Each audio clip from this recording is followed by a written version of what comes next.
రేవంత్ రెడ్డి గారు స్పష్టం చేయాలి.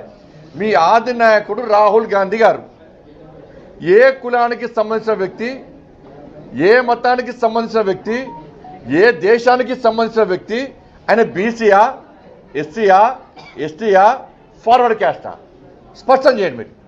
వాళ్ళ నాన్న ఫిరోజ్ ఖాన్ గాంధీ, వాళ్ళ తాత రాహుల్ గాంధీ గారి తాత ఫిరోజ్ ఖాన్ గాంధీ, వాళ్ళ అమ్మ ఆయన ముస్లిం, వాళ్ళ అమ్మ సోనియా గాంధీ క్రైస్తవురాలు, దాంతోపాటు ఇటలీ దేశస్తురాలు. మరి రాహుల్ గాంధీ మీద చర్చ జరగాలి. మీరు రాహుల్ గాంధీ గారిని మీ నాయకుడిగా బీసీ నాయకుడు అని మీరు ప్రోత్సహిస్తుర్రా, లేకుంటే ముస్లిం అని ప్రోత్సహిస్తుర్రా, క్రిస్టియన్ అని ప్రోత్సహిస్తుర్రా, లేకుంటే వేరే దేశస్తులను ప్రోత్సహిస్తుర్రా? ఏ దేశస్తుడు, ఏ మతం, ఏ కులం లేదు అనకు, మతం లేదు, ఓ జాతి లేదు, ఒక దేశం లేదు.